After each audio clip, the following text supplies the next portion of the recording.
চোরকে গ্রেপ্তার করল বিশালগড় থানার পুলিশ। গোকুলনগর টিএসআর ক্যাম্প সংলগ্ন এলাকায় কয়েকটি দোকানে চুরি হয়। পুলিশ তদন্তে নেমে স্বর্ণজিৎ রায়কে আটক করে জিজ্ঞাসাবাদ করতেই আরো কয়েকজনের নাম বেরিয়ে আসে। পুলিশ আরো দুজন মহাদেব দাস ওরফে দেবজিৎ এবং জিতেন্দ্র দেববর্মা সহ মোট ৩ চোরকে গ্রেপ্তার করে। ওসি সঞ্জিত সেন জানান, এই ঘটনার সাথে আরো কয়েকজন জড়িত আছে, তাদেরও জালে তোলা হবে। গতকালকে আলী এরশাদ গোকুলনগর টিএসআর ক্যাম্পের পাশেই এখানে যে ট্রাই জংশন আছে, এখানে একটা মার্কেট আছে, এখানে কিছু স্টল আছে দৈনন্দিন যেখানে দোকান বসে।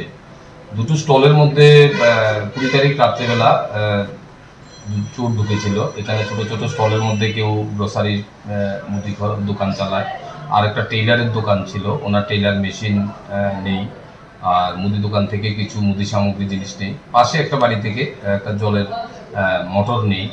এই বলছি সে আমাদের এখানে আলী এরশাদ নামে একজন লোক একটা কমপ্লেন দিয়েছে কালকে। তখন আমরা একটা টিম তৈরি করে আমরা ইনভেস্টিগেশনে বের হই আমাদের অফিসাররা সহকারে। এই কেসে আমরা এই কমপ্লেনের বেসিসে আমরা একটা কেস নিয়েছি, যার কেস নাম্বার 60/2024। আমরা একটা চুরির কেস নিয়েছি নতুন আইনে। আজকে এই ইনভেস্টিগেশনে বের হয়ে তাকে স্বর্ণজিৎকে জিজ্ঞাসাবাদ করার পর তার সাথে মহাদেব ওরফে দেবজিৎ, গোকুলনগর রাস্তার মাথাতেই বাড়ি সে, এবং জিতেন্দ্র দেববর্মা আমাদের বিশালগড় এরিয়াতেই ঘোরাফেরা করে। তারা একসাথে বিভিন্ন জায়গাতে কিছু চুরি করে এগুলা একসাথে মিলেই।